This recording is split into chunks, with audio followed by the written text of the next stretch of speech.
تو انشاءاللہ ہم شروع کرتے ہیں سورۃ التوبہ آیت البرا، اس کا دوسرا نام البرا ہے جیسے کہ آپ جانتے ہیں، اور اس میں آیت نمبر 40 جو ہے آیت سکینہ بھی ہے، اور آیت نمبر 40 میں آپ حضرت ابوبکر صدیق رضی اللہ عنہ کی فضیلت بھی ہے، ثانی اسنین یار غار جن کو کہا جاتا ہے، تو وہ آیت بھی ہے۔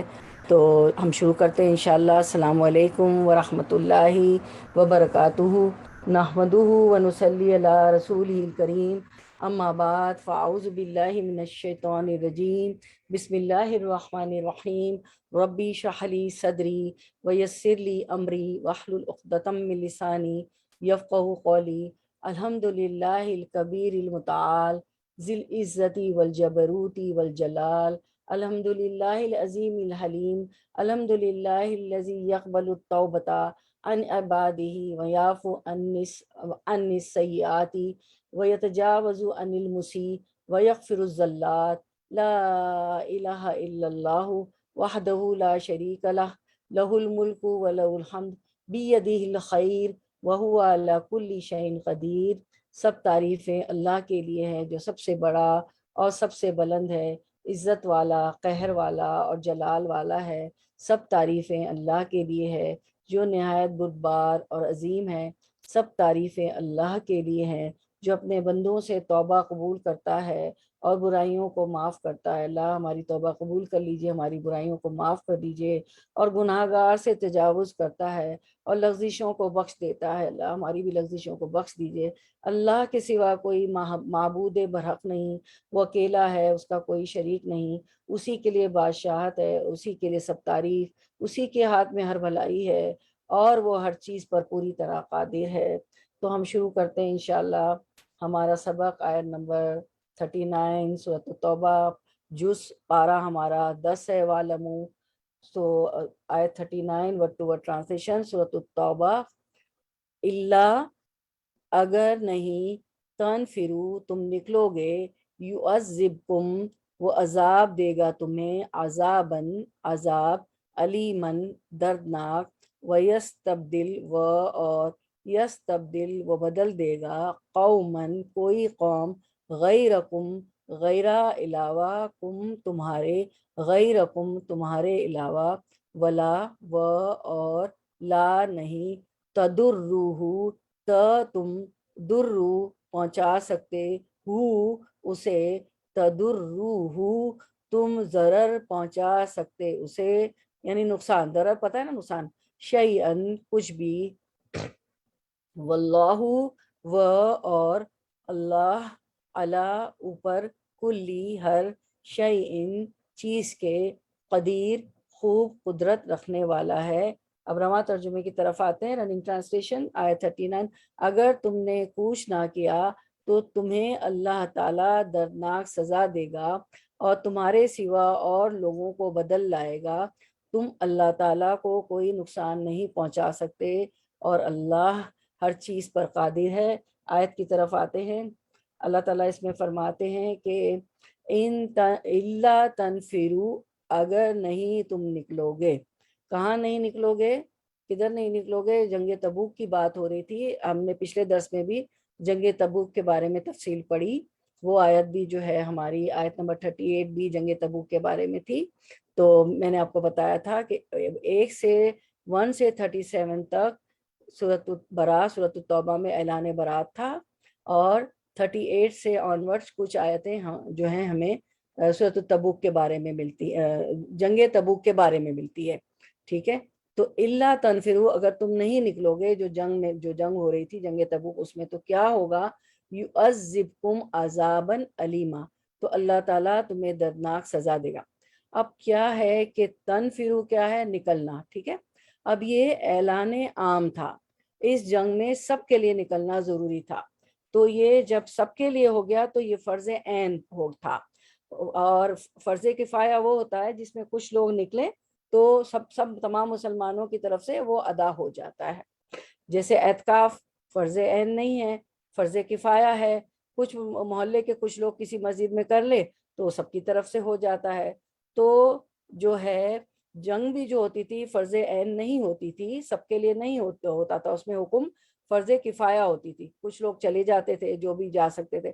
لیکن یہ جنگ تبوک آخری جنگ تھی، اور آپ صلی اللہ علیہ وسلم کی وفات سے پہلے ہوئی تھی، آپ صلی اللہ علیہ وسلم کی زندگی کی آخری جنگ تھی، تو یہ جو تھا وہ اعلان عام تھا، سب کے لیے نکلنا ضروری تھا، کیونکہ یہ جنگ جیسے کہ آپ تفصیل پڑھ چکے رومیوں سے تھی، اور جو ہے عرب کے باہر تھے رومی لوگ، روم جو تھا تو رومیوں سے تھی، تو سب کے لیے نکلنا ضروری تھا، اور یہ بہت جو ہے ایمرجنسی کا ٹائم تھا، رومیوں نے فوجیں جمع کر لی تھی، تو ان سب کے لیے نکلنا ضروری تھا، تو یہ نفیر عام تھا۔ جب نفیر عام ہوتا ہے تو سب کو نکلنا ہوتا ہے، فرض عین تھا یہاں پہ، سب کے لیے اللہ کا حکم تھا۔ پھر اللہ تعالیٰ اسی لیے فرماتے ہیں کہ اگر تم نہیں نکلو گے تو کیا ہوگا، تم آپ سسم کا ساتھ نہیں دو گے، اس جنگ پہ نہیں جاؤ گے، تو اللہ تعالیٰ دردناک عذاب دیں گے۔ پھر نہ نکلے تو کیا ہوگا، ایک تو دردناک عذاب دیں گے، پھر وَيَسْتَبْدِلْ قَوْمًا غَيْرَكُمْ، اور وہ تمہاری جگہ کوئی اور کام لے آئے گا، ٹھیک ہے تم کام نہیں کرو گے تو کوئی اور قوم کو اللہ تعالیٰ لے آئے گا، کسی اور کے ذریعے یہ اللہ تعالیٰ کام لے لے گا، وہ لوگ جنگ پر چلے جائیں گے اللہ کے لیے، اللہ کے دین کے خاطر وہ جنگ کر لیں گے۔ ولا تضروہ شیئا، اور نہیں تم ضرر پہنچا سکتے اسے کچھ بھی، اور اللہ تعالیٰ کا کوئی نقصان نہیں کر سکتے تم، اگر اللہ کا حکم ہم نہیں مانتے نہیں تو اللہ تعالیٰ کو کوئی نقصان نہیں پہنچے گا، اللہ تعالیٰ دوسری قوم کو لے آئے گا، وہ یہ کام کر لیں گے۔ واللہ علی کل شیء قدیر، کیونکہ اللہ تعالیٰ تو ہر چیز پر خوب قدرت رکھنے والا، اللہ تعالیٰ تو قادر ہے، جو چاہے کرے، جیسے چاہے کرے۔ جیسے کہ میں نے آپ کو بتایا تھا، ہم پچھلے درس میں پڑھ چکے تھے کہ شام کے عیسائی بادشاہ ہرقل کے بارے میں اطلاع ملی کہ وہ مسلمانوں کے خلاف لڑائی کی تیاری کر رہا ہے، چنانچہ نبی صلی اللہ علیہ وسلم نے بھی اس کے لیے تیاری کا حکم دیا۔ یہ شوال، یہ سب آپ ڈیٹیل پڑھ چکے ہیں، یہ شوال سن 9 ہجری کا واقعہ ہے، موسم سخت گرمی کا تھا اور سفر بہت لمبا تھا، بعض مسلمانوں اور منافقین پر یہ حکم گرا گزرا جس کا اظہار اس آیت میں کیا گیا ہے، اور انہیں لعنت و ملامت کی گئی ہے۔ یہ جنگ تبوک کہلاتی ہے، جیسا کہ آپ کو معلوم ہے، جو حقیقت میں ہوئی نہیں۔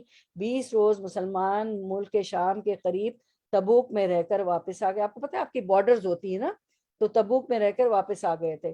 اس کو جیش الاسرا کہا جاتا ہے، کیونکہ اس لمبے سفر میں اس لشکر کو کافی دقتوں اور پریشانیوں کا سامنا کرنا پڑا تھا۔ ایسا کل تم بھی آپ نے پڑھا تھا نا آیت 38 میں، کہ یعنی سستی کرتے اور پیچھے رہ جانا چاہتے ہو اور تم دنیا کی زندگی کو پسند کرتے ہو، تو اس کا مظاہرہ جو ہے، سستی جو ہے بعض لوگوں کی طرف سے ہوا تھا، لیکن اس کو منسوب سب کی طرف کر دیا گیا، ٹھیک ہے، کہ اب یہ سب کے لیے حکم ہے کہ نہیں نکلو گے تو اللہ تعالیٰ دردناک عذاب دیں گے، اور تم نہیں کام کرو گے تو کوئی اور اس کے بدلے میں اللہ تعالیٰ کوئی اور قوم کو لے آئیں گے، اور اللہ تعالیٰ کا ہم کچھ نہیں بگاڑ سکتے، اللہ ہر چیز پر قادر ہے۔ اگر میں نہیں پڑھاؤں گی تو اللہ تعالیٰ کسی اور کو، جتنے دین کے کام کر، کوئی بھی کام ہو، جنگ ہو، جہاد ہو، پڑھنا ہو، پڑھانا ہو، مسجدوں میں اعتکاف کا قیام، کچھ بھی ہو، جو بھی ہو، تو اگر ہم نہیں کریں گے تو اللہ تعالیٰ کو تو ضرورت بھی نہیں ہے، وہ تو کہے کن اور فیکن سب ہو جائے، اللہ تعالیٰ تو ہر چیز پہ قادر ہے۔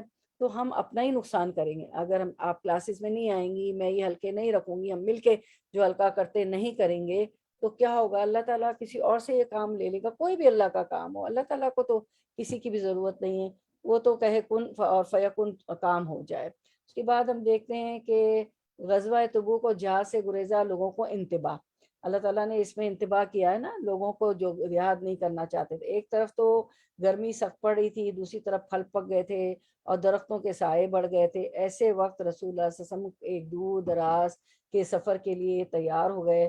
غزوہ تبوک میں اپنے ساتھ چلنے کے لیے سب سے فرما دیا۔ کچھ لوگ جو رہ گئے تھے انہیں جو تنبیہ کی گئی ان آیتوں کا شروع اس آیت سے ہے کہ جب تمہیں اللہ کی راہ کی جہاد کی طرف بلایا جاتا ہے تو تم کیوں زمین میں دھنسنے لگتے ہو، جیسے کہ آیت 38 میں پڑھا تھا، اثاقلتم، کیا دنیا کی انفانی چیزوں کی ہوس میں آخرت کی باقی نعمتوں کو بھلا بیٹھے ہو؟ سنو، دنیا کی تو آخرت کے مقابلے میں کوئی حیثیت ہی نہیں۔ حضور صلی اللہ علیہ وسلم نے اپنے کلمے کی انگلی کی طرف اشارہ کر کے فرمایا، حدیث مبارکہ ہے، اسکرین پر دیکھیں، کہ حضور صلی اللہ علیہ وسلم نے فرمایا کہ اللہ کی قسم، آخرت کے مقابلے میں دنیا کی حیثیت اس سے زیادہ نہیں، جس طرح تم میں سے کوئی شخص اپنی ایک انگلی سمندر میں ڈالے پھر دیکھے کہ وہ انگلی اس میں سے کیا نکال کر لاتی ہے.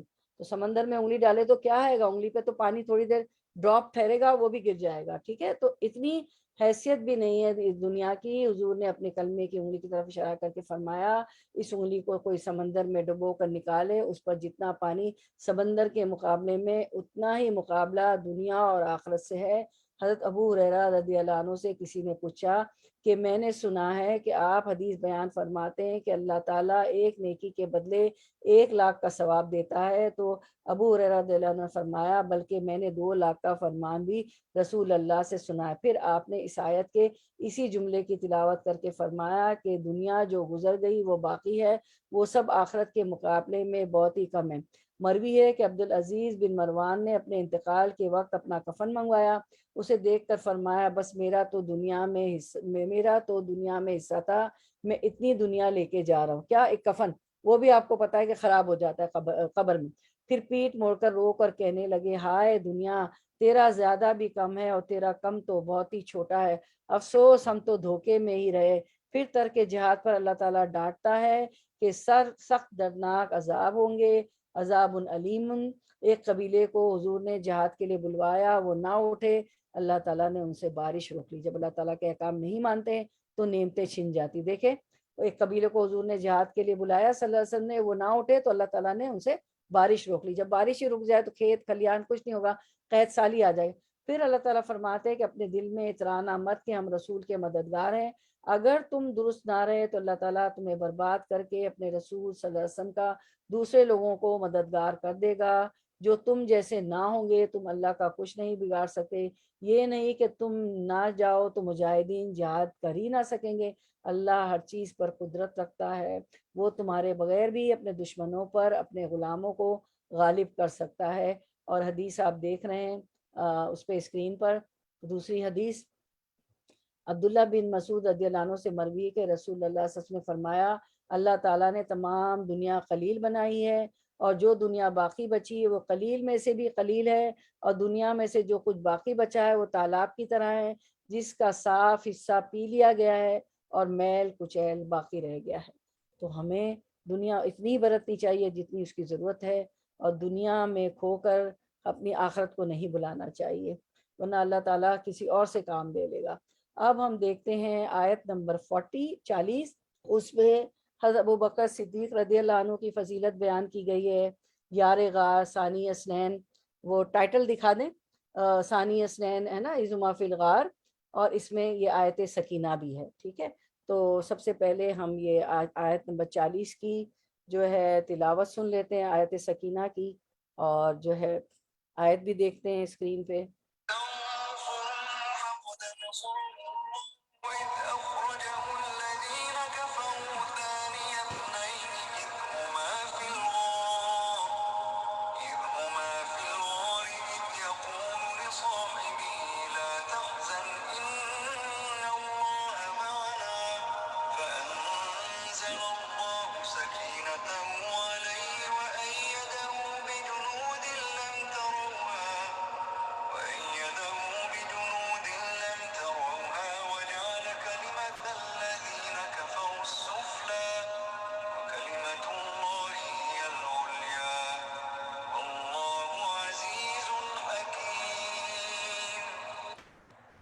تو یہ جو ہے آیت سکینہ تھی, اور یہ آپ صلی اللہ علیہ وسلم کی فضیلت کے, وہ حضرت ابوبکر صدیق رضی اللہ عنہ کی فضیلت کے بارے میں. قرآن مجید میں 6 مقامات پر سکینت کا ذکر ہے. ایک بار سورۃ البقرہ آیت 248 میں, 2 بار سورۃ التوبہ آیت 26, اور آج آپ آیت 40 پڑھ رہے ہیں جس میں ابوبکر صدیق رضی اللہ عنہ کی فضیلت ہے. 3 بار سورۃ الفتح میں, آیت نمبر 4, آیت نمبر 18, آیت نمبر 26. جب انسان ان آیات کو سنتا ہے یا پڑھتا ہے تو شیطانی حملوں سے نجات پاتا ہے, اور یہ آیت سکینت کہلاتی ہے. سکینت دراصل وہ اطمینان ہوتا ہے جو اللہ تعالیٰ اپنے بندوں کے دلوں میں ڈالتا ہے, اور وہ پریشانی میں بھی سکون میں رہتے ہیں. ان کو اللہ پر بھروسہ ہوتا ہے کیونکہ دل میں سکینت ہوتی. سکینت انسان کو سکون اور وقار پر ابھارتی ہے. سکینت خوف کے وقت سکینت خوف کے وقت انسان کے دل کو مضبوطی دیتی ہے. ابن القیوم کہتے ہیں یہ اللہ کے عطا کیے گئے رتبوں میں سے رتبہ ہے، یہ رتبہ انسان کی ذاتی محنت اور کسب کی وجہ سے ہوتا ہے۔ یہ مرتبہ جو ہے انسان محنت کرتا ہے، قرآن کو مطلب سے پڑھتا ہے، سمجھتا ہے، اور قرآن و سنت پہ جو ہے عمل کرتا ہے، اس کی حقوق اللہ، حقوق العبادات، وہ ساری اتنی اس میں محنت کرتا ہے، حقوق العباد، حقوق اللہ سب اچھے ہوتے ہیں، تو یہ اللہ کے عطا کیے گئے رتبوں میں سے رتبہ ہے، جو رتبہ انسان کی ذاتی محنت اور کسب کی وجہ سے حاصل ہوتا ہے۔ تو اب ہم ورڈ ٹو ورڈ ٹرانسلیشن کی طرف آتے ہیں، جو ہے ہماری آیت نمبر 40، اللہ اگر نہیں تنصروہ تم انصرو مدد کرو گے ہو اس کی، یعنی کس کی، آپ سسم کی، فقط تو قد تحقیق نصرہ نصرہ مدد کی ہو اس کی، اللہ نے اس جب اخرجہ نکالا ہو اسے، الذین ان لوگوں نے جنہوں نے کفرو کفر کیا، ثانیہ دوسرا تھا، اس نئی نے دونوں، اس جب ہما وہ دونوں، فی الغاری فی میں الغاری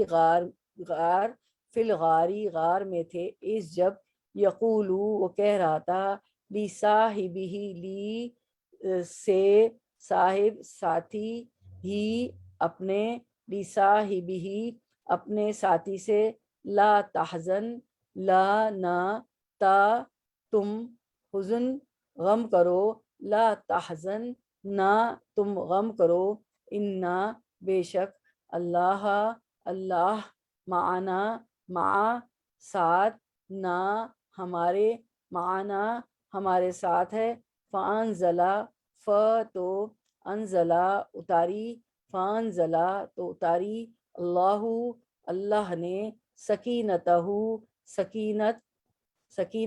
سکینت ہو اپنی، علیہ اللہ پر ہی اس، علیہ اس پر، وَأَيَّدَهُ اور تائید کی ہو اس، ایدہ اس نے تائید کی ہو اس کی، وَأَيَّدَهُ اور اس نے تائید کی اس کی، بِجُنُودِی ایسے لشکروں سے، لم نہیں، ترونہا تم رو دیکھا، ہا انہیں، ترونہا تم نے دیکھا انہیں، وجعلا اور جعلا کر دیا، کلمتا بات کو، الذین ان کی جنہوں نے، کفرو کفر کیا، السفلا پست، وکلمتو اور کلمتو بات، اللہ کی، ہیا وہی، العلیٰ بلند ہے، واللہ اور ہے، اور اللہ واللہ اور ہے اللہ، عزیز بہت زبردست، حکیم خوب حکمت والا۔ اللہ کے صفاتی نام، آپ کو پتہ ہے اللہ کے صفاتی نام آپ روز صبح پڑھتی ہے اللہ کے 99 صفاتی نام۔ تو اب رواں ترجمے کی طرف آتے ہیں، رننگ ٹرانسلیشن، آیت 40، اگر تم ان نبی صلی اللہ علیہ وسلم کی مدد نہ کرو تو اللہ ہی نے ان کی مدد کی اس وقت جب انہیں کافروں نے دیش سے نکال دیا تھا، دو میں سے دوسرا، جبکہ وہ دونوں غار میں تھے، جب بھی اپنے ساتھی سے کہہ رہے تھے کہ غم نہ کر، اللہ ہمارے ساتھ ہے، پس جناب باری نے اپنی طرف سے تسکین اس پر نازل فرما کر ان لشکروں سے اس کی مدد کی جنہیں تم نے دیکھا ہی نہیں، اس نے کافروں کی بات پس کر دی، اور بلند و عزیز تو اللہ کا کلمہ ہی ہے، اللہ غالب ہے، حکمت والا ہے۔ اب ہم آیت کی طرف آتے ہیں، اِلَّا تَنْصُرُوهُ اگر تم مدد نہ کرو گے، ٹھیک ہے، کس کی مدد نہیں کرو گے؟ رسول اللہ صلی اللہ علیہ وسلم کی، تو اللہ کا کام رک نہیں جائے گا، اللہ کا دین کا بول بالا ہوگا، اور جو ہے تم نے ان کی مدد نہیں کی، اگر تم جنگ تبوک پہ نہیں گئے تو پچھلی آیت میں پڑھا کہ اللہ دوسری قوم کو لے آئے گا تمہارے بدلے، اور تم اللہ کو کوئی نقصان نہیں پہنچا سکو گے، فقط نصرہ، اگر تم اس کی مدد نہیں کرو گے رسول اللہ صلی اللہ علیہ وسلم کی، تو فقط نصرہ، تو البتہ اس کی مدد کی ہے کس نے؟ اللہ نے۔ کب؟ اس جب اخرجہ، اس کو نکالا، الذین، وہ لوگ، کفروا، جو کافر تھے۔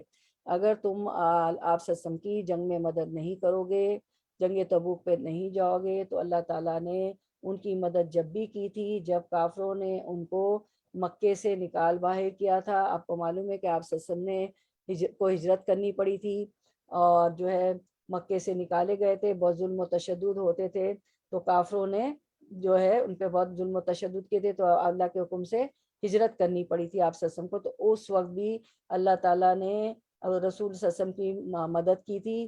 ثانی اثنین، دوسرا دو میں کا، یعنی وہ دونوں تھے غار میں۔ کون دونوں تھے؟ حضرت ابو بکر صدیق اور حضور صلی اللہ علیہ وسلم۔ یہ کون سا غار تھا؟ یہ غار سور تھا۔ آپ کو پتہ ہے غار سور میں 3 دن جو ہے آپ صلی اللہ علیہ وسلم اور حضرت ابو بکر صدیق رضی اللہ عنہ کو چھپنا پڑا تھا دشمنوں سے، کفار مکہ سے، مدینہ ہجرت کرنے کے لیے۔ اور کہا اذ ہما فی الغاری، جب وہ دونوں غار میں تھے، اور ان کو ثانی اثنین کہا جاتا ہے، دوسرا دو میں کا، ٹھیک ہے؟ تو دو میں کا ایک، یعنی آپ صلی اللہ علیہ وسلم کے ساتھ حضرت ابو بکر صدیق رضی اللہ عنہ اس سفر میں تھے غار ثور میں۔ اور کہا جاتا ہے کہ اس وقت غار ثور کا منہ دہانہ بہت چھوٹا تھا، اور سینے کے بل لیٹ کے جو ہے اس میں داخل ہونا پڑتا تھا۔ پھر 1290 عیسوی میں جو ہے مکہ کے امیر کی اجازت سے اس کو بڑا کیا گیا۔ اس کے بعد سے اس کا جو منہ جو ہے دہانہ بڑا ہو گیا ہے، اور اس میں اب آسان ہو گیا جانا۔ تو اب کیا ہوا غار میں؟ اذ یقول لصاحبہ، جب وہ کہہ رہے تھے اپنے ساتھی سے، کون؟ آپ صلی اللہ علیہ وسلم کہہ رہے تھے اپنے ساتھی سے، کس سے؟ حضرت ابو بکر صدیق رضی اللہ عنہ سے۔ اگر آپ ہائی لائٹ کر سکتی تو کرتی جائیں جہاں جہاں پر۔ لا تحزن، گھبراؤ نہیں، کیونکہ دشمن جو ہے بہت قریب تھے اور جو ہے پیچھا کر رہے تھے۔ تو رسول اللہ صلی اللہ علیہ وسلم نے فرمایا کہ تم مت گھبراؤ، مت غم کرو، ان اللہ معنا، بے شک اللہ ہمارے ساتھ ہے، کیونکہ دشمنوں کا خوف تھا نا، تو اس لیے انہوں نے کہا کہ تم ڈرو نہیں، اللہ تعالیٰ ہمارے ساتھ ہے۔ فانزل اللہ سکینتہ، پھر اللہ تعالیٰ نے ان پہ سکینت علیہ، اس پر ان پر سکینت نازل کی۔ آپ صلی اللہ علیہ وسلم تو سکون میں ہی تھے، تو اللہ تعالیٰ نے دونوں پر سکینت نازل فرما دی، جو کہ سکینت کی آیت ہے۔ وَأَيَّدَهُ بِجُنُودِهِ، اور سکینت بھی نازل فرمائی اور اپنے لشکروں سے آپ صلی اللہ علیہ وسلم کی، حضرت ابو بکر صدیق رضی اللہ عنہ کی مدد بھی کی۔ لم تروہا، جنہیں تم دیکھ نہیں سکتے تھے۔ کون تھے جنود؟ فرشتے۔ اللہ تعالیٰ نے سکینت نازل فرمائی، فرشتوں کے ذریعے مدد کی، اور کہا جاتا ہے کہ بہت سی مکڑیوں نے بھی جال بن دیا تھا اس کے دہانے پر، غار ثور کے دہانے پر، ٹھیک ہے؟ مکڑیوں نے بھی بھول دیا تھا، اور فرشتوں کی بھی مدد آ گئی تھی، اللہ تعالیٰ نے ان کے ذریعے بھی مدد کی جو تمہیں نظر نہیں آ رہے تھے۔ وَجَعَلَ كَلِمَةَ الَّذِينَ كَفَرُوا سُفْلًا، اور کافروں کے کلمے کو کیا کیا؟ اللہ تعالیٰ نے نیچا کر دیا، کافروں کے کلمے کو سفلا کر دیا، السفلا نیچے کر دیا۔ اور یہ آپ نے جو ہے، اگر قمر بہن یا کوئی ہے تو مجھے آپ پتہ ہے سفلا جو ہے یہ لفظ اس سے ملتا جلتا لفظ کہاں پڑا ہے؟ اسفلا کہاں پڑا ہے؟ کوئی بتائے گا کون سی آیتوں میں؟ 2 آیتیں ایسی ہیں جہاں ہمیں اس سے ملتا جلتا ورڈ ملتا ہے۔ آپ نے پڑھا نا اسفلا سافلین، لقد خلقنا الانسان فی احسن تقویم۔ اسفل سافلین، جی جزاک اللہ، کس نے بولا یہ؟ سائمہ اشرف۔ جی اسفل سافلین، ٹھیک ہے۔ لقد خلقنا الانسان فی احسن تقویم، پھر اس کے بعد ہے کہ پھر اس کو اللہ تعالیٰ نے بہترین تخلیق کیا، پھر اسفل سافلین بنا دیا، نیچے سے نیچے بوڑھا ہو جاتا ہے نا، تو اسفل سافلین، لقد خلقنا الانسان فی احسن تقویم، اس کے بعد اسفل سافلین بنا۔ پھر منافقوں کے لیے بھی ایک آیت آتی، اس میں بھی اسفلا کا لفظ ہے، کون بتائے گا کیا آیت ہے وہ؟ ان المنافقین فی الدرک الاسفل من النار، منافق جو ہے آگ کے نچلے درجے میں ہوں گے، ٹھیک ہے؟ تو سفلا جو ہے اسفل جو ہے مذکر ہے، سفلا جو ہے مؤنث ہے۔ تو اس کا مطلب ہوتا ہے پست، نیچے سے نیچا، ٹھیک ہے. تو کافروں کا کلمہ دو طرح سے نیچا ہو گیا، پست ہو گیا. کیسے؟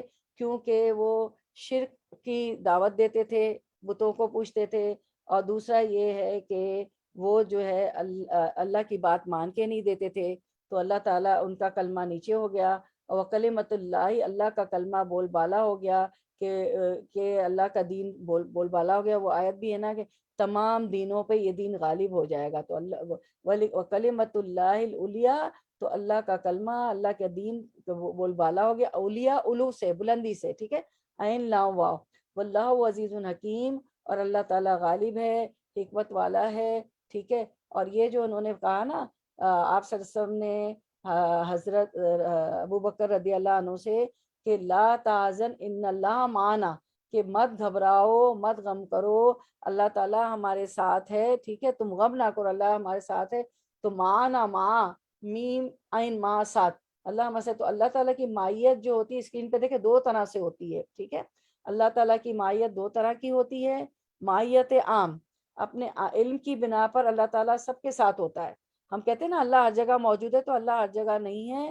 اللہ تعالیٰ اپنے عرش پر، اپنے تھرون پہ ہے، ساتویں آسمان پر، لیکن اللہ تعالیٰ اپنے علم کے ساتھ ہر جگہ ہے. اللہ تعالیٰ سب جانتے ہیں کون کیا کس وقت کیا ہو رہا ہے. تو اپنے علم کی بنا پر اللہ تعالیٰ کا ساتھ سب کے ساتھ ہے، اپنے علم کی وجہ سے اللہ ہر جگہ ہے. اور مائیت خاص، مومنوں کے ساتھ اللہ کی مدد کا ہونا، یہ مائیت خاص ہوتی ہے ہم مومنوں کے ساتھ. تو اس وقت یہ مائیت خاص کی بات کی جا رہی ہے کہ ان اللہ معنا، ٹھیک ہے. کون کہتا ہے؟ آپ صلی اللہ علیہ وسلم نے کس کو کہا؟ لا تحزن ان اللہ معنا، ایز ابو بکر رضی اللہ عنہ، نہ ڈرو، نہ غم کرو، اللہ تعالیٰ کی مائیت، اللہ تعالیٰ ہمارے ساتھ ہے، ٹھیک ہے. اس کے بعد اور یہ اللہ تعالیٰ جو ہے ان اللہ عزیز حکیم، اللہ تعالیٰ غالب ہے، اللہ تعالیٰ عزیز ہے، غالب ہے. وہ جو چاہے وہ کر سکتا ہے. اس نے فرشتوں کو بھیج دیا، مکڑی کا جالا بنا گیا غار کے دہانے پر، اور جو ہے تو تمہیں نظر نہیں. اللہ تعالیٰ نے سکینت بھی نازل کر دی. آپ سسم تو سکون میں تھے ہی، ہوتے ہی ہیں، اور ہوتے ہی تھے، اور پھر دونوں پہ اللہ تعالیٰ نے سکینت نازل کر دی. تو اللہ تعالیٰ فرما رہے ہیں کہ جہاد میں جو پیچھے رہ جانے والوں کو، کہ اگر تم ان نبی صلی اللہ علیہ وسلم کی مدد نہ کرو گے تو اللہ ہی نے ان کی مدد کی اس وقت جب انہیں کافروں نے دیش سے نکال دیا تھا. دو میں سے دوسرا، جب وہ دونوں غار میں تھے، جب یہ اپنے ساتھی سے کہہ رہے تھے کہ غم نہ کر، اللہ ہمارے ساتھ ہے، کہ جہاد سے پیچھے رہنے یا اس سے جان چھڑانے والوں سے کہا جا رہا ہے کہ اگر تم مدد نہیں کرو گے تو اللہ تعالیٰ تمہاری مدد کا محتاج نہیں. اللہ تعالیٰ نے اپنے پیغمبر کی مدد اس وقت بھی کی تھی جب اس نے غار میں پناہ لی تھی، اور اپنے ساتھی حضرت ابو بکر صدیق سے کہہ رہا تھا غم نہ کر، اللہ ہمارے ساتھ ہے. کیونکہ ہوا یہ تھا کہ ہمیں صحیح بخاری سے پتہ چلتا ہے کہ آپ صلی اللہ علیہ وسلم ایک دفعہ جو ہے بی بی عائشہ رضی اللہ عنہا جو ہے، میں جس آف دا حدیث بتا رہی ہوں، انٹرپریشن آف دا میننگ. ایک دفعہ حضرت عائشہ رضی اللہ عنہا جو ہے آسمان پہ دیکھ رہی تھی، تو ستارے بکھرے ہوئے تھے، اندھیری رات تھی، تو آپ کو پتہ ہے ستارے بہت چمکتے ہوئے نظر آتے ہیں. تو آپ صلی اللہ علیہ وسلم سے فرماتی ہیں کہ کیا کسی کی نیکیاں ستاروں کے برابر بھی ہو سکتی ہے؟ یعنی جو میں چیز جو حدیث کا بتا رہی ہوں مفہوم، اس میں حضرت ابو بکر صدیق رضی اللہ عنہ کی جو ہے فضیلت بتائی گئی ہے. تو آپ سچ نے فرمایا کہ ہاں، حضرت عمر رضی اللہ عنہ کی نیکیاں اتنی ہیں جتنی کہ آسمان پر ستارے ہیں. اب بی بی عائشہ رضی اللہ عنہ کے ذہن میں آیا کہ پھر ابو بکر کا کیا ہو؟ یعنی وہ تو ان کے والد تھے، ظاہر ہے وہ تو آپ صلی اللہ علیہ وسلم کے ساتھ ہر وقت ہوتے تھے. اور آپ نے پچھلے درس میں پڑھا کہ جنگ تبوک میں حضرت ابو بکر رضی اللہ عنہ جو ہیں اپنے گھر کا سارا سامان لے کے آ گئے، حضرت عمر رضی اللہ عنہ آدھا سامان لے کے آئے. تو ان کے دل میں یہ خیال ہو کہ پھر حضرت ابو بکر. تو آپ صلی اللہ علیہ وسلم نے فرمایا کہ ابو بکر کی جو نیکیاں ہیں صرف ایک رات، جبکہ 3 رات رہے تھے نا غار سور میں، غار یار تھے، تو فرمایا کہ ابو بکر رضی اللہ عنہ کی نیکیاں جو ہے حضرت عمر کی یہ جو ستاروں کے برابر کی نیکیاں ہیں، تمام عمر کی نیکیاں حضرت ابو بکر رضی اللہ عنہ کے ایک رات کی نیکی کے برابر. سبحان اللہ، اللہ اکبر، بولیں اللہ اکبر. تو حضرت عمر ہمیشہ خواہش کرتے تھے کہ ابو بکر صدیق رضی اللہ عنہ مجھے اپنی وہ ایک رات دے دیں، کاش کہ وہ میں ان کی ایک رات وہ مجھے مل جائے، اس کی تمنا کرتے تھے. پھر اس کے بعد ہمیں صحیح بخاری سے ہمیں ملتا ہے کہ ایک دفعہ وہ بی بی عائشہ رضی اللہ عنہ فرماتی ہیں کہ کوئی دن ایسا نہیں تھا جب حضرت ابوبکر صدیق رضی اللہ عنہ ہمارے گھر کوئی دن ایسا نہیں تھا. وہ حضرت ابوبکر صدیق رضی اللہ عنہ کی بیٹی تھی نا, تو فرماتی تھی کوئی دن ایسا نہیں تھا کہ حضرت آپ صلی اللہ علیہ وسلم ہمارے گھر تشریف لاتے ہوں, یعنی حضرت ابوبکر صدیق رضی اللہ عنہ کے گھر. ایک دفعہ ہم نے دیکھا کہ آپ صلی اللہ علیہ وسلم ہمارے گھر, یہ ہجرت کا واقعہ سے پہلے کی باتیں بتا رہی ہوں, کہ ایک دفعہ ہم نے دیکھا کہ حضرت ابوبکر صدیق رضی اللہ عنہ دوپہر کے وقت منہ لپیٹے ہوئے, منہ چھپائے ہوئے ہمارے گھر تشریف لائے اور کہا کہ یہاں دوسروں کو نکال دیجئے. تو حضرت ابوبکر صدیق میرے والد نے فرمایا کہ یہاں ہم سب گھر والے ہی تو ہیں, ہم ہی لوگ تو ہیں, سب گھر والے ہی ہیں. کیونکہ آپ صلی اللہ علیہ وسلم کچھ بتانا چاہتے تھے, تو آپ صلی اللہ علیہ وسلم نے خوشخبری دی کہ اللہ تعالیٰ نے جہاد پہ جانے کا, وہ اللہ تعالیٰ نے ہجرت کا حکم دے دیا ہے. کیونکہ بہت پریشان کرتے تھے نا, خانہ کعبہ میں نماز پڑھنے بھی نہیں دیتے تھے, اور آپ سب پہ اوجریاں ڈالتے تھے, صحابہ کرام کو زمین پہ گھسیٹا. آپ سب کو معلوم ہے کہ کتنا ایگریشن تھا, کتنا ظلم و تشدد تھا. تو آپ صلی اللہ علیہ وسلم نے حضرت ابوبکر صدیق رضی اللہ عنہ کو خوشخبری دی کہ جہاد کا حکم آ گیا ہے اور ہمیں جہاد پہ چلنا ہے. تو آپ صلی اللہ علیہ وسلم نے حضرت ابوبکر کے پوچھنے پہ آپ صلی اللہ علیہ وسلم نے فرمایا کہ ہاں تم بھی میرے ساتھ جاؤ گے. تو آپ حضرت ابوبکر صدیق رضی اللہ عنہ نے فرمایا 2 اونٹ میں ہیں میرے پاس تو جہاد پہ جانے کے لیے. تو یہ سارا میں جسٹ آف دا حدیث بتا رہی ہوں, صحیح بخاری میں جا کے آپ دیکھ سکتی ہیں ہجرت کے اس میں. تو حضرت ابوبکر صدیق رضی اللہ عنہ نے فرمایا کہ 2 اونٹ میرے پاس ہیں جہاد کے لیے, سفر کے لیے. تو آپ صلی اللہ علیہ وسلم نے فرمایا کہ جو ہے میں ایک اونٹ آپ کے لیے فرمایا. تو آپ سچ نے حضرت ابوبکر صدیق نے فرمایا 1 اونٹ آپ کے لیے, 1 میرے لیے. تو آپ سچ نے فرمایا میں اس اونٹ کی قیمت دوں گا. پھر بی بی عائشہ رضی اللہ عنہ, عثمان جی میوٹ کر دیں, کوئی بہن بھول گئی ہے اور ڈسٹربینس ہو رہا ہے, کوئی بہن بھول گئی ہے ہماری, کوئی پیاری بہن, اس کو میوٹ کر دیں. اچھا, پھر جو ہم دیکھتے ہیں کہ اتنے اچھے واقعات چل رہے ہیں, ہم دیکھتے ہیں کہ پھر حضرت ابوبکر, وہ بی بی عائشہ رضی اللہ عنہا فرماتی ہیں کہ میں نے چمڑے کے بیگ میں جو ہے توشہ تیار کیا جلدی سے سفر پہ جانے کے لیے. آپ سسم اور میرے والد حضرت ابوبکر رضی اللہ عنہ کے لیے توشہ تیار کیا. اور پھر جو ہے آپ کو یہ بھی یاد ہے کہ اسما بنت ابوبکر, کچھ باندھنے کے لیے نہیں تھا کپڑا, تو اسما بنت ابوبکر ان کی بہن نے جو ہے اپنا نطاق جو تھا, اپنا بیلٹ جو تھا, اس کے 2 ٹکڑے کیے اور اس سے باندھ دیا اس توشے کے بیگ کو. تو جب سے وہ ان کا نام ذن نطاقین پڑ گیا, کیونکہ نطاق جو ہے کمر بند کو کہتے ہیں نا, تو اپنا کمر بند کے 2 ٹکڑے کر کے دے دیا تھا. تو اور پھر کیا ہوا کہ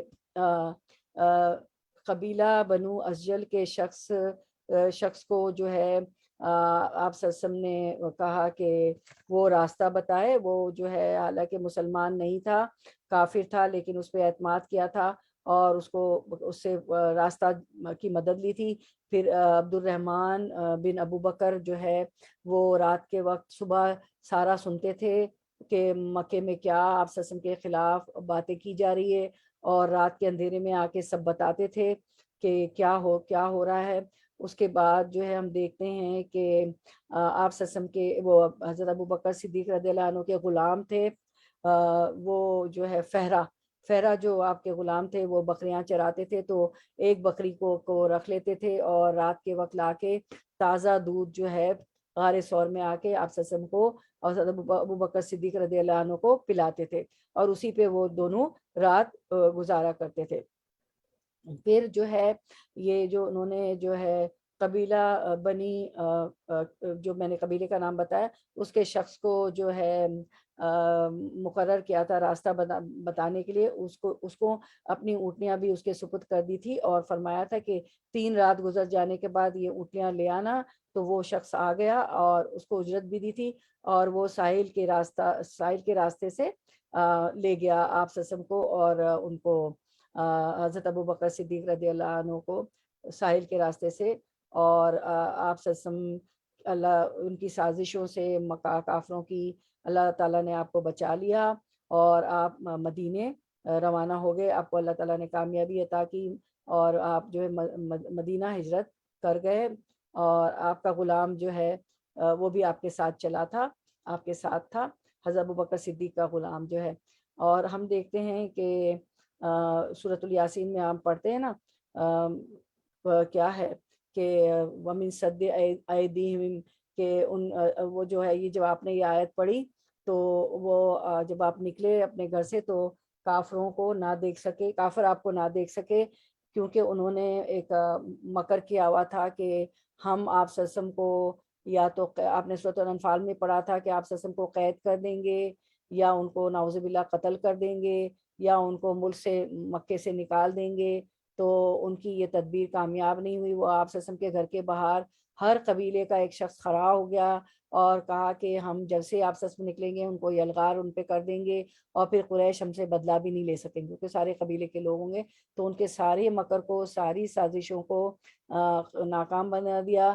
آپ صلی اللہ علیہ وسلم یہ پڑھتے ہوئے نکل گئے، وَمِن صد ایدیہم وَمِن خلفہم، یہ جو آیت ہے نا سورۃ الیاسین کی، تو اس سے کیا ہوا، یہ پڑھتے ہوئے نکل گئے، اور جو ہے آپ صلی اللہ علیہ وسلم کو وہ لوگ دیکھ نہ سکیں۔ تو پھر ہم یہ سب تھا۔ اس کے علاوہ ہم دیکھتے ہیں کہ جو ہے آپ حضرت ابوبکر صدیق رضی اللہ عنہ فرماتے ہیں کہ کیا فرماتے ہیں غار میں کہ ابوبکر صدیق نے کہا، آپ صلی اللہ علیہ وسلم نے ابوبکر صدیق سے کہا کہ غم نہ کر، اللہ تعالیٰ ہمارے ساتھ ہے، اور حدیث مبارکہ ہے، آپ دیکھیں اسکرین پہ حدیث، کہ ابوبکر صدیق فرماتے ہیں کہ جب ہم غار میں تھے، میں نے سر اٹھایا تو دیکھا کہ مشرکین کے پاؤں نظر آ رہے تھے، گویا وہ ہمارے سروں پر ہوں۔ میں نے عرض کیا، اللہ کے رسول، اگر ان میں سے کوئی اپنے پاؤں کی طرف سے نظر کر لے تو ہمیں دیکھ لے گا۔ آپ صلی اللہ علیہ وسلم نے فرمایا، ابو بکر، ایسے دو آدمیوں کے بارے میں تمہارا کیا خیال ہے جن کے ساتھ تیسرا اللہ ہے؟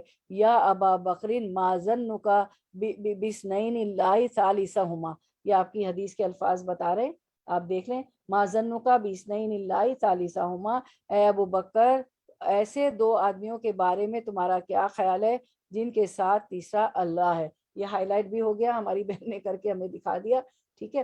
اس کے بعد ہم دیکھتے ہیں کہ جو اللہ تعالیٰ فرماتے ہیں نا، آیت میں ہم نے دیکھا کہ آیت میں ہے کہ آیت میں ہے کہ فَأَنزَلَ اللَّهُ سَكِينَتَهُ عَلَيْهِ وَأَيَّدَهُ بِجُنُودِهِ لَمْ تَرَوْهَا، کہ اللہ تعالیٰ نے ان پہ سکینت نازل کی اور ان کی مدد کے لیے لشکر اللہ تعالیٰ نے نازل کر دی، یعنی فرشتوں کی مدد آئی، فرشتوں سے مدد کی جو تمہیں نظر نہیں آ رہے تھے، تو جہاد سے اچھا، جو تمہیں نظر نہیں آ رہے تھے، تو یہ مدد کی وہ صورتیں بیان فرمائی ہیں جن سے اللہ کے رسول کی مدد، اللہ کے رسول کی مدد فرمائی اللہ تعالیٰ نے، ایک سکینت، دوسرے فرشتوں کی تائید، اور پھر ہمیں ایک جگہ ملتا ہے کہ مکڑیوں نے بھی جال بن دیا تھا، واللہ عالم، دیکھا نہیں لیکن واللہ عالم۔ پھر اس کے بعد یہ جو اللہ تعالیٰ آیت میں فرماتے ہیں کہ وَجَعَلَ كَلِمَةَ الَّذِينَ كَفَرُوا السُّفْلَىٰ، اور کافروں کے کلمے کو جو ہے نیچا کر دیا، پس کر دیا، وَكَلِمَةُ اللَّهِ هِيَ الْعُلْيَا، علو سے ہے، بلندی سے، عین لام واو، تو اس کا مطلب یہ ہے کہ کافروں کے کلمے سے شرک، اور شرک مراد ہے، ان کا شرک کرنا، اس کو اللہ تعالیٰ نے پس کر دیا، اور کلمۃ اللہ سے مراد توحید ہے، جس طرح ایک حدیث میں بیان فرمایا گیا، اسکرین پہ حدیث دیکھے، رسول اللہ صلی اللہ علیہ وسلم سے پوچھا گیا، ایک آدمی اظہار شجاعت، بہادری کے لیے لڑتا ہے، اور دوسرا حمیت کی وجہ سے لڑتا ہے، تیسرا ریاکاری کے لیے لڑتا ہے، ان میں سے اللہ کے راستے میں کون ہے؟ آپ سب نے فرمایا، جو شخص اللہ کے کلمے کی سر بلندی کے لیے جہاد کرے وہ اللہ کے راستے میں ہے، ٹھیک ہے۔ پھر ہم دیکھتے ہیں کہ اس کے بعد ہم دیکھتے ہیں کہ اگر آپ صلی اللہ علیہ وسلم نے فرمایا جب ہجرت کا آغاز ہوا تھا کہ تم اگر میرے رسول کی امداد اور تائید چھوڑ دو تو میں کسی کا محتاج نہیں ہوں، میں آپ اس کا ناصر، معید، کافی اور حافظ ہوں۔ یاد رکھو ہجرت والے سال جبکہ کافروں نے آپ کے قتل، قید یا دیس سے نکال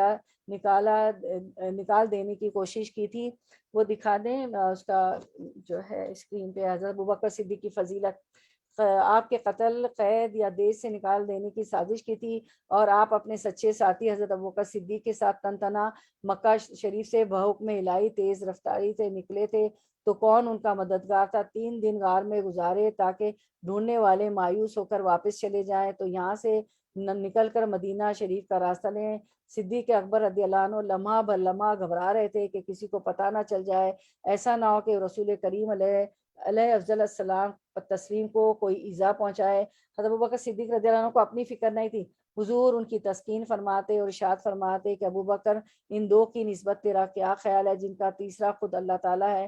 مسند احمد میں ہے کہ حضرت ابوبکر ابن ابو قحافہ، یعنی ابو قحافہ کے بیٹے تھے نا ابو بکر، اس لیے حضرت ابو بکر ابن قحافہ رضی اللہ عنہ نے حضرت صلی اللہ علیہ وسلم سے غار میں کہا کہ ان کافروں میں سے کسی نے اپنے قدموں کو بھی دیکھا تو ہمیں دیکھ لے گا۔ آپ صلی اللہ علیہ وسلم نے فرمایا، ان دو کو کیا سمجھتا ہے جن کا تیسرا خود اللہ ہے؟ الغرض اس موقع پر جناب باری سبحانہ تعالیٰ نے آپ کی مدد فرمائی۔ بعض بزرگوں نے فرمایا کہ مراد اس سے یہ ہے کہ حضرت ابو بکر پر اللہ تعالیٰ نے اپنی تسکین نازل فرمائی۔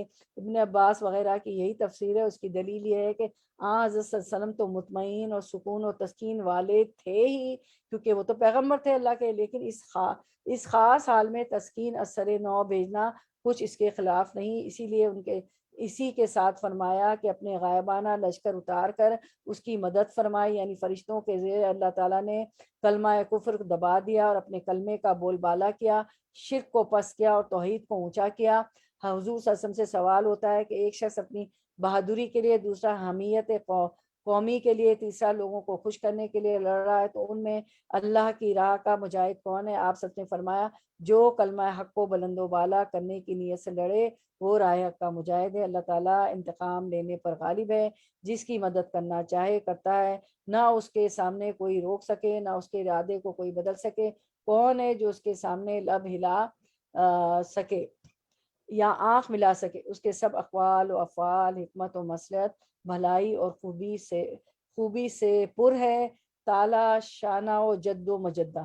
تو بس یہ ہے کہ اللہ تعالیٰ ہر چیز پر قادر ہے۔ تو میری پیاری بہنوں، میری اسپیشل ریکویسٹ ہے، ہمبل ریکویسٹ ہے آپ لوگوں کے لیے کہ یہ پونا گھنٹہ، 1 گھنٹہ 5 منٹ 10 منٹ جو بھی ہوتا ہے، یہ قرآن آپ کے حق میں ہمارے گواہ بنے گا یا ہمارے خلاف گواہ بنے گا، اور جو ہے پیغمبر علیہ السلام آپ سے شکایت کریں گے کہ ہجرم مہجورہ، میری امت نے قرآن کو چھوڑ دیا تھا۔ یہ قرآن میں ہے، یہ قرآن کا میں بتا رہی ہوں آیت ہے کہ تو اس لیے آپ اپنے سارے کام پشے پس ڈال دیں، اپنے لیے اپنے خلاف حجت نہ بنائیں، میں اور آپ اپنے حق میں حجت بنائیں قرآن کو، کہ ہم نے اس کو پڑھا سمجھا جانا، عمل بدلے۔ کاپی پینسل لے کے بیٹھے ہر چیز اسکرین پہ نہیں لا سکتی ہوں میں اور عظمیٰ جی، ہماری کچھ چیزیں آپ نوٹ بھی کریں۔ اب میں نے آپ کو صحیح بخاری سے ساری فضیلت بتائی حضرت ابو بکر سے، کیا ہم اسکرین پہ آئی ہو؟ کیونکہ کتاب تو ہمارے ہاتھ میں نہیں ہے نا، تو نوٹ بک لے کے بیٹھیں، آیت نمبر ڈالیں اور اپنے حق میں گواہ بنائیں، اور پیچھے آثار چھوڑ جائیں، بچے بھی دیکھیں کہ ہاں ہمیں کچھ لکھا ہوا ملا ہے ہماری ماں کا، تو وہ ماں سے بہت سیکھتے ہیں نا، ماں کا بہت اثر ہوتا ہے۔ تو اپنے سارے کام چھوڑ دیں، اس کی برکت سے ہمیں لگتا ہے گھنٹہ ہمارا چلا گیا، نمازیں اچھی پڑھے، اچھی نماز کی برکات سے، اس کی برکت سے کام ایسے آسان ہو جاتے ہیں، ایسے آسان ہے۔ وہ جو گھنٹہ آپ اس وقت سننے کی بجائے کچن میں لگائیں گی تو وہ پھر بھی نہیں ہوگا، کیونکہ اللہ تعالیٰ نے فرمایا ہے کہ جو دنیا میں لگ جاتا ہے تو میں اسے دنیا کا ہی بندہ، ایک ہے نا، ایک ایسی روایت ہے جس کا جس بتا رہی ہوں میں، اس وقت میرے سامنے نہیں ہے کیونکہ مجھے نہیں پتا ہوتا ہے کہ بولتے بولتے کیا ایکسپلینیشن آ جاتے ہیں، اللہ تعالیٰ دماغ میں ڈالتے ہیں، تو وہ دنیا کا بندہ بن جاتا ہے، دنیا میں ہی لگ جاتا ہے، وہ فارغ ہی نہیں ہوتا ہے۔ اور جو میری اللہ کی یاد میں رکھتا ہے، اللہ تعالیٰ فرماتے ہیں میں اس کا ہاتھ پیر بن جاتا ہوں، تو وہ واقعی کام آسان ہو جاتے ہیں، بہت آسان۔ کوئی ایسے آپ کو فون آ جائیں گے، آپ نے فون نہیں بھی کیا، آپ کی مشکل حل ہو جائے گی، آپ کے کام اتنے ایزی، اتنے جلدی، اتنے سہل ہو جائیں گے۔ ورنہ میں نے دیکھا، میں میرا اپنا کاموں میں لگتی ہوں تو نماز وہ چل بھاری ہو جاتی، وہ ختم ہی نہیں ہو رہی ہوتی، کبھی لگتا ہے 2 سنت نہیں پڑھے، کبھی لگتا ہے میں نے کوئی سورۃ الفاتحہ، یقین کریں میں اپنا ذاتی تجربہ بتاتی ہوں، لیکن جب اللہ کے کاموں میں لگ جاؤ اچھی طرح تو پھر نماز اتنی سہل، اتنی آسان، گھر کے کام آسان ہو۔ تو یہ اللہ تعالیٰ کے چنے ہوئے بندے ہیں آپ، chosen one, you are the chosen one. اس کو غور سے پڑھیں۔ ہماری ایک بہن ہے، وہ ہر چیز لکھ رہی ہیں اور پھر مجھے بولتی ہیں اچھا فلاں آیت بتاؤ، فلاں تفسیر کہاں تھی، وہ بھیجو۔ اور 1 2 دفعہ میں نے اٹھا کے ان کو تفسیر کا حصہ، ٹکڑا، پیج بھیج دیا اٹھا کے بک سے یا کہیں سے، کہ مجھے خوشی ہوئی کہ وہ لکھ رہی ہیں۔ تو اس کو لکھیں، اس کو اپنے حق میں گواہ۔ اور اس دنیا میں اس وقت تو ہم فتنے میں ہیں، اور اللہ کی رسی کو مضبوطی سے تھام لے، اس کی وجہ سے برکتیں نازل ہوں گی، مشکلات آسان ہوں گی، عمل بدلیں گے۔ اور فرشتوں کی محفل میں اس وقت آپ کا ذکر ہو رہا ہے، تو اس وقت کو نہ کھوئیں پلیز، اور زیادہ سے زیادہ لوگوں کو بلائیں۔ آپ کے اپنے پرسنل کانٹیکٹ پہ بھیجیں، آپ جو ہے گروپس آپ کے ہوں اس پہ بھیجیں، زیادہ سے زیادہ لوگوں کو جمع کریں۔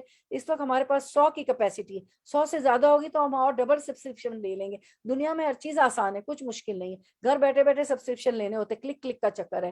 تو کیوں اس میں اور آپ شامل نہ ہو؟ اس سب کیا پڑھی آپ نے آیتیں؟ اگر تم اللہ کا، آپ سسم کا ساتھ نہیں دو گے، اس دین کا ساتھ نہ دو گے، تو اللہ کو کسی کا محتاج نہیں ہے، میں اور آپ نہیں کریں گے، اللہ تعالیٰ کسی اور قوم کو چن لے گا، اور لوگ آ جائیں گے، وہ اللہ تعالیٰ کا کام۔ اللہ کو تو اور لوگوں کو بھی چننے کی ضرورت نہیں، وہ تو کہ کن اور فیکون ہو جائے، فرشتوں کی بھی ضرورت نہیں ہے، وہ تو سب ہمارے فائدے کے لیے۔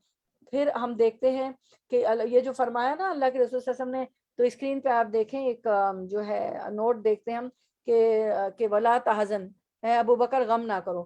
تو غم انسان کی صلاحیتوں کو کھا جاتا ہے، اسکرین پہ دیکھیں ایک نوٹ ہے، غم انسان کی صلاحیتوں کو کھا جاتا ہے، اس لیے حد الوسع کوشش کرنی چاہیے کہ غم اور ڈپریشن سے انسان باہر نکلے۔ اس لیے دعائیں بھی کریں، کوشش بھی کریں اور محنت بھی کریں۔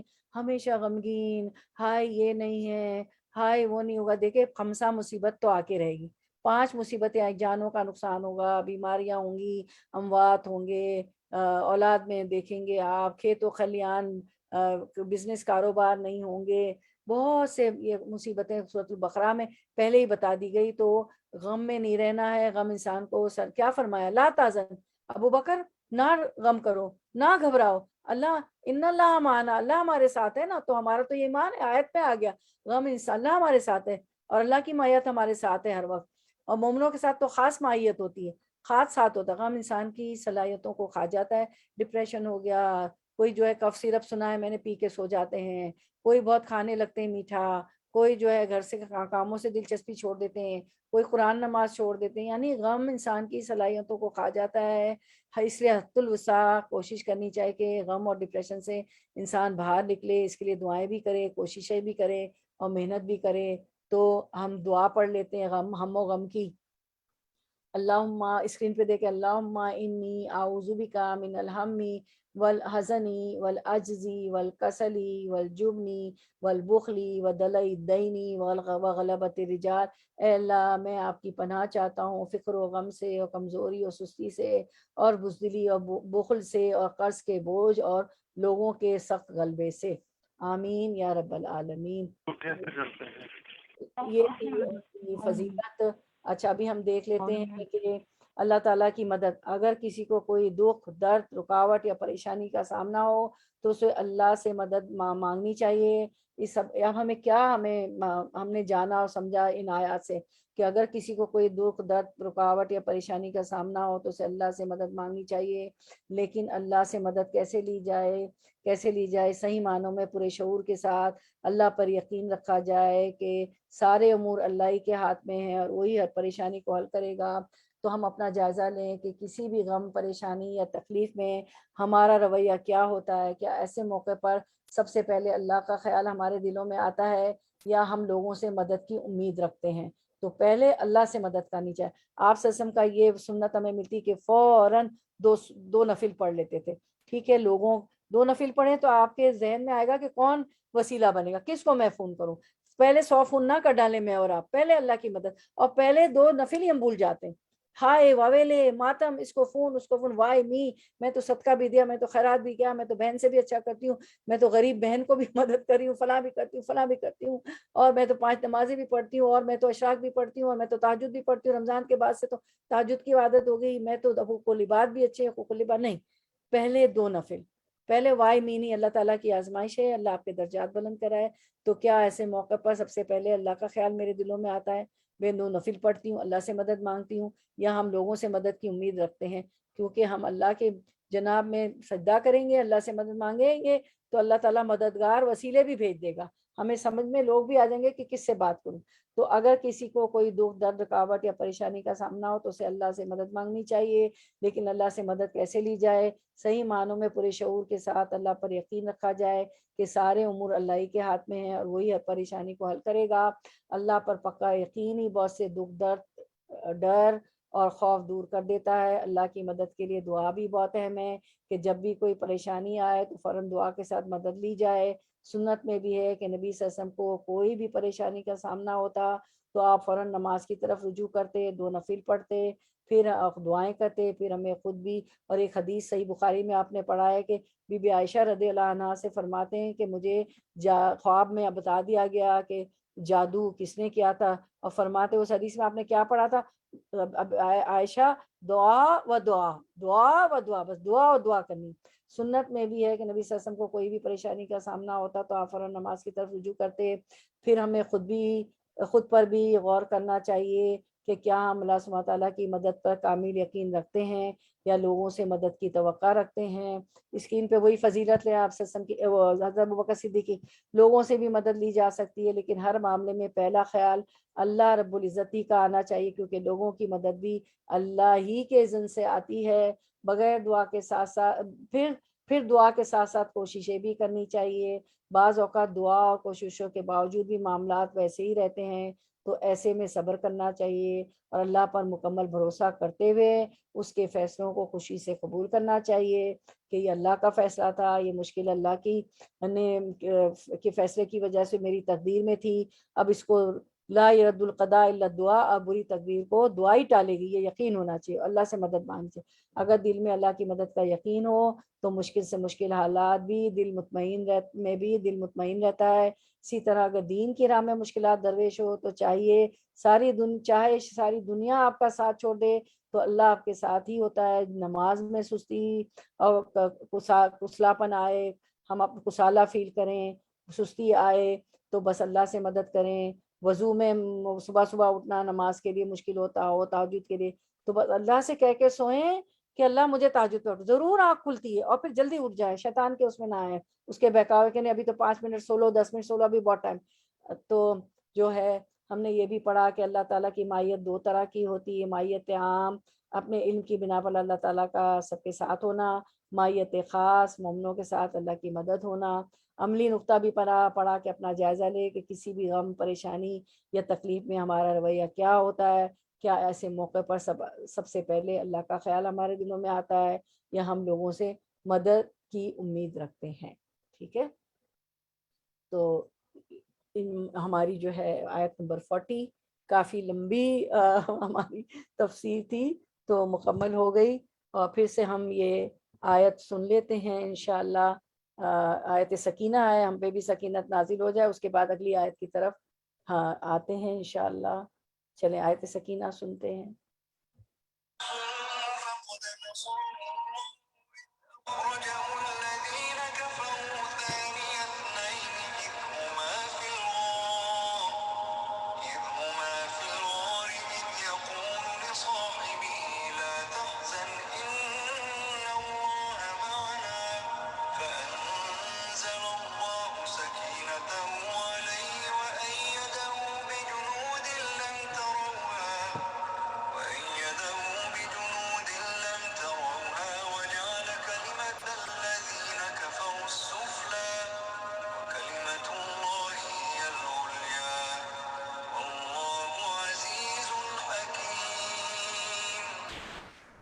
چلیں 41 بہت چھوٹی ہے، اس کو پوری کر کے پھر ہم کنکلوڈ کرتے ہیں نا، کیونکہ چھٹیاں کافی ہو چکی ہیں، ورنہ ہمارا پورا نہیں، 5 منٹ دے دیں، 7 منٹ۔ چلیں لفظی ترجمہ آیت نمبر 41۔ ان فرو نکلو، خفافن ہلکے، و ثقالن و اور ثقالن بوجھل، و جاہدو و اور جاہدو جہاد کرو، بھی اموالکم بھی ساتھ اموال مال کی جمع، کم اپنے، بھی اموالکم ساتھ اپنے مالوں، و انفسکم و اور انفس نفسوں، نفس کی جمع، کم اپنے، و انفسکم اور اپنے نفسوں کے، فی سبیل اللہ، فی میں، سبیل راستے، اللہ اللہ کے، فی سبیل اللہ اللہ کے راستے میں، ذالکم یہ بات، خیرن بہتر ہے، لکم تمہارے لیے، لیے، کم تمہارے، ان اگر، کن ہو تم، تم تعلمون تم جانتے۔ رننگ ٹرانسلیشن، رواں ٹرانسلیشن کی طرف آتے ہیں، رواں ترجمہ۔ نکل کھڑے ہو جاؤ، ہلکے پھلکے ہو تو بھی اور بھاری بھرکم ہو تو بھی، اور راہ رب میں اپنی مال و جان سے جہاد کرو، یہی تمہارے لیے بہتر ہے اگر تم میں علم ہو۔ آیت کی طرف آتے ہیں انشاءاللہ۔ اچھا، اس میں بتایا گیا ہے کہ انفرو خفالن و ثقالن، ٹھیک ہے، کہ تم نکلو چاہے تم ہلکے ہو تو بھی اور بھاری ہو تو بھی، تم ہلکے ہو تو بھی نکلو اور تم بھاری ہو تو بھی نکلو۔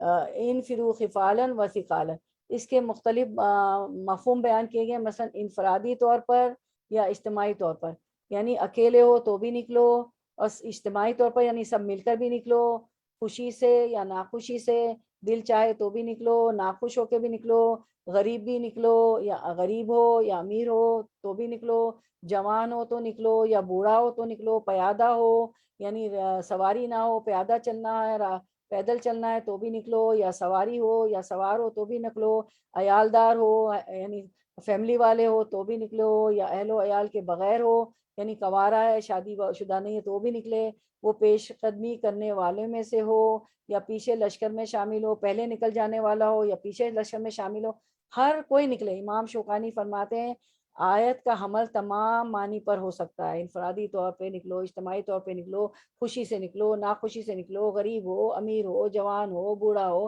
پیادہ ہو، سوار ہو، عیالدار ہو یا اہل و عیال کے بغیر ہو، آگے وہ پیش قدمی کرنے والے میں سے ہو، پیچھے لشکر میں سے ہو، تو امام شوکانی فرماتے ہیں آیت کا عمل تمام معنی پر ہو سکتا ہے، اس لیے کہ آیت کے معنی یہ ہے کہ تم کوچ کرو چاہے نقل و حرکت تم پر بھاری ہو یا ہلکی ہو، اور اس مفہوم میں مذکورہ تمام مفاہیم بھی آ جاتے ہیں۔ تو یہی بات یہ بتائی گئی ہے، اور کہ مال سے نکلو، بِأَمْوَالِكُمْ وَأَنفُسِكُمْ فی سبیل اللہ، تو تم چاہے بھاری ہو، خفالن ہو، ثقالن ہو، جہاد کے لیے نکلو، مال ہو اور اپنی جان کے ساتھ، اپنے مالوں کے ساتھ اللہ کے راستے میں، ذالک خیر الکم، یہاں ذالکم خیر الکم ان کنتم تعلمون، یہ تمہارے لیے بہتر ہے اگر تم جانتے ہو، تو ذالکم سے مراد کیا ہے، یعنی کہ جو حکم دیا گیا تھا انفرو نکلنے کا، کہاں نکلنے کا؟ جنگ تبوک کے لیے، تو ذالکم سے مطلب ہے جہاد کے لیے نکلو، ٹھیک ہے۔ اس کے بعد ہم دیکھتے ہیں کہ کہتے ہیں جہاد ہر مسلمان پر فرض ہے، کہتے ہیں کہ سورۃ البراء میں یہی آیت پہلے اتری ہے، اس میں ہے کہ غزوہ تبوک کے لیے تمام مسلمانوں کو ہادی رسول اللہ صلی اللہ علیہ وسلم کے ہمراہ نکل کھڑا ہونا چاہیے، اہل کتاب رومیوں سے جہاد کے لیے تمام مومنوں کو چلنا چاہیے، خواہ دل مانے یا نہ مانے۔ میں نے آپ کو بتایا کہ یہ جنگ تبوک آخری جنگ تھی، اس میں 30,000 مسلمان تھے، جنگ بدر میں 313 تھے۔ اب آپ دیکھیں آخری زمانے میں مطلب آخری دور میں کتنا مطلب 30,000 ہو گئے، کہاں کے 313 تھے۔ تو اور یہ چونکہ اہل کتاب رومیوں سے جہاد تھا، تو اس کو سب کے لیے یہ فرض عین تھا، سب کو نکلنے کا حکم دیا تھا، خواہ آسانی نظر آئے یا طبیعت پر گرا گزرے۔ ذکر ہو رہا تھا کہ کوئی بڑھاپے کا، کوئی بیماری کا عذر کر دے تو یہ آیت اتری، بوڑھے جوان سب کو پیغمبر علیہ السلام کا ساتھ دینے کا عام حکم ہوا، کسی کا کوئی عذر نہ چلا۔ حضرت ابو طلحہ رضی اللہ عنہ نے اس آیت کی یہی تفسیر کی اور اس حکم کی تعمیل میں سرزمین شام میں چلے گئے۔ حضرت ابو طلحہ کی بات ہو رہی ہے، اور نصرانیوں سے جہاد کرتے رہے یہاں تک کہ جان بخشنے والے اللہ کو اپنی جان سپر کر دی، رضی اللہ عنہ و ارضا۔ اور روایت میں ہے کہ ایک مرتبہ حضرت ابو طلحہ رضی اللہ عنہ قرآن پاک کی تلاوت کرتے ہوئے اس آیت پر آئے، انفروا خفالا وثقالا وجاہدوا باموالکم وانفسکم فی سبیل اللہ ذالکم خیر لکم ان کنتم تعلمون۔ جب اس آیت پہ آئے تو انہوں نے فرمانے لگے، ابو طلحہ رضی اللہ عنہ، ہمارے رب نے تو میرے خیال سے بوڑھے جوان سب کو جہاد کے لیے چلنے کی دعوت دی ہے، میرے پیارے بچوں میرا سامان تیار کرو، میں ملک شام کے جہاد میں شرکت کے لیے ضرور جاؤں گا۔ اس وقت جو ہے نا ملک شام کا جہاد ہو رہا ہوگا، تو اس وقت کی بات ہے۔ ان کے بچوں نے کہا ابو طلحہ رضی اللہ عنہ سے، ابا جی حضور کی صلی اللہ علیہ وسلم کی، رسول اللہ علیہ وسلم کی حیات تک آپ نے حضور صلی اللہ علیہ وسلم کی ماتحتی میں جہاد کیا، خلافت صدیقی میں آپ مجاہدین کے ساتھ رہے، خلافت فاروقی کے آپ مجاہد مشہور ہیں، آپ کی عمر جہاد کی نہیں رہی، انہوں نے کہا جب ابو طلحہ رضی اللہ عنہ نے یہ آیت پڑھی اور کہنے لگے کہ میں ملک شام کے جہاد میں شرکت کو جاؤں گا، تو ان کے بچوں نے کہا کہ آپ صلی اللہ علیہ وسلم کے زمانے میں بھی آپ جن جہاد میں تھے، ابو بکر صدیق رضی اللہ عنہ خلیفہ تھے جب بھی آپ نے جہاد کیا، حضرت فاروق رضی اللہ عنہ کے زمانے میں بھی آپ نے جہاد کیا، اب آپ کی عمر نہیں رہی، آپ گھر پر آرام کیجئے، ہم لوگ آپ کی طرف سے میدان جہاد میں نکلتے ہیں اور اپنی تلوار کے جوہر دکھاتے ہیں۔ لیکن ابو طلحہ رضی اللہ عنہ نہ مانے اور اسی وقت گھر سے روانہ ہو گئے، سمندر پار جانے کے لیے کشتی لی اور چلے۔ ہنوز منزل مقصود سے کئی دن کی راہ پر تھے، جو سمندر کے عین درمیان روح پرواز کر گئے، روح پروردگار کو سونپ دی۔ 9 دن تک کشتی چلتی رہی، لیکن کوئی جزیرہ یا ٹاپو نظر نہ آیا کہ وہاں آپ کو دفنایا جاتا۔ ابو طلحہ رضی اللہ عنہ کو 9 دن کے بعد خشکی پر اترے اور آپ کو سپرد لاحت کیا۔ آپ اب تک نعاش مبارک جوں کی تو تھی۔ سبحان اللہ! ابو طلحہ رضی اللہ عنہ کی نعاش جو تھی سمندر میں کوئی 9 دن رہی، کشتی چلتی رہی اور ویسی کی ویسی لاش تھی۔ یہ کون تھے؟ رضی اللہ عنہ ورضوا عنہ، یعنی کہ بدبو بھی نہیں دی ہوئی۔ دیکھیں نا، آپ کہہ رہے جو کہ تو کچھ نہیں ہوا نعش کو ان کی۔ سبحان اللہ! رضی اللہ تعالیٰ عنہ و اردا۔ اور بھی بہت سے بزرگوں سے خفالن و سقالن کی تفسیر، جوان اور بوڑھے مروی۔ آپ دیکھیں صحابہ کرام کتنے عمل کرنے والے تھے، یعنی کہ یہ آیت کب پڑھتے ہیں؟ جب آپ صلی اللہ علیہ وسلم بھی نہیں ہیں، ان کے زمانے میں جہاد کیا، اور جو ہے ابو بکر صدیق کے زمانے میں، اور پھر جو ہے عمر رضی اللہ عنہ کے زمانے میں، اور ان کا یہ لوگ تو قرآن کی تلاوت اور قرآن پہ عمل تو چھوڑتے ہی نہیں تھے۔ تو جب یہ آیت پڑھی تو جب شام کا جہاد کھڑا تھا تو چلے گئے نکل، بچوں کے منع کرنے کے باوجود بھی، اور سمندر کشتی میں جو ہے ان کے جو ہے روح پرواز کر گئی۔ اور پھر 9 دن بعد کشتی رکی ہے اور ان کی نعش مبارک جوں کی تو تھی۔ اللہ تعالیٰ ہمیں بھی شہادت کی موت دے، اور ہماری بھی لاش کو جو ہے، آپ کو پتہ ہے نا شہیدوں کی لاش پہ اور انبیاء کی لاش پہ زمین کو جو ہے زمین اور کیڑوں کو پر حرام ہے کہ وہ لاش کو جو ہے گلے سڑے اور کھائے پی۔ الغرض جوان ہو، بوڑھے ہوں، امیر ہوں، فقیر ہوں، فارغ ہوں، مشغول ہوں، خوشحال ہو یا تنگ دل ہو، بھاری ہو یا ہلکے ہو، حاجت مند ہو اور مشکل میں ہو، آسانی والے ہوں، اور پیشہ ور ہوں، تجارتی ہوں، قوی ہوں، کمزور ہوں، جس حالت میں بھی بلا عذر کھڑے ہو جائیں اور آئے حق کے جہاد کے لیے چل پڑے۔ اس مسئلے کی تفصیل کے طور پر ابو عمر اوزائی کا قول ہے کہ جب اندرون روم حملہ ہوا تو مسلمان ہلکے پھلکے اور سوار چلیں، اور جب ان بندرگاہوں کے کنارے پر حملہ ہو تو ہلکے بوجھل سوار پیدل ہر طرح نکل کھڑے ہو جائیں۔ ہر حال میں اللہ کی رسی کو تھام لینا ہے مجھے اور آپ کو، چاہے کرن و تون، دل نہ بھی چاہے تو زوم کلک کرنا ہے اور آ جانا ہے۔ اللہ تعالیٰ دل لگا لیں گے، کیونکہ فرشتوں کی محفل میں ہمارا اس وقت ذکر ہوتا ہے، ہمارے گھر میں قرآن کی آوازوں سے ہی جو ہے فرشتوں کا نزول ہوتا ہے اور خیر و برکات ہوتی ہے، اور اللہ تعالیٰ پتہ نہیں ہماری یہ قرآن ہمارے حق میں گواہ بنے گا تو اللہ تعالیٰ ہم سے راضی ہو جائیں گے، ہمیں جنت الفردوس میں جگہ دیں۔ اور شہادت کی موت کی بھی دعا کر لیں۔ آج ہم نے شہادت کا پڑھا کہ اللہم ارزقنی شہادتا فی سبیلک وجل موت فی بلاد رسولک۔ کس کی دعا ہے؟ کس نے یہ دعا مانگی تھی؟ کون بتائے گا؟ بارہا ہم دیکھتے ہیں اسکرین پہ پڑھتے ہیں، یہ کس کی دعا ہے؟ اللہم ارزقنی شہادتا فی سبیلک وجل موت فی بلاد رسولک۔ چلے یہ ہوم ورک ہے، چلے ابھی نہیں بتا رہی تو نیکسٹ ٹائم اگر کوئی بتانا چاہے بتا دے۔ تو یہ کون سے صحابی ہے جو ہر وقت یہ دعا کرتے تھے جب آپ سب نے فرمایا کہ مر سکتے ہو تو مدینوں میں مرو؟ ٹھیک ہے، چلیں، وآخر دعوانا ان الحمد للہ رب العالمین، سبحانک اللہم و بحمدک، نشہد ان لا الہ الا انت، نستغفرک و نتوب الیک۔ السلام علیکم ورحمۃ اللہ وبرکاتہ۔ تو چلیں اب جمعے کو ملاقات ہوگی انشاءاللہ، اور زیادہ سے زیادہ لوگوں کو بولیں کتنی اہم، قرآن کے تو ہر آیت اہم ہے، ہر صورت اہم ہے، اور یہ اس میں کتنے سیکھنے کے سبق ہے، ٹھیک ہے نا؟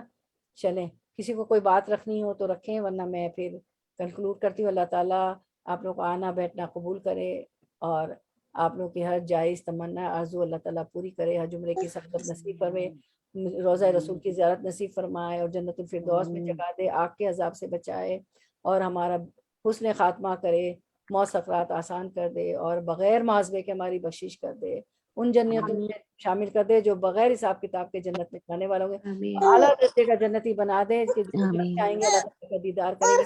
آمین یا رب العالمین۔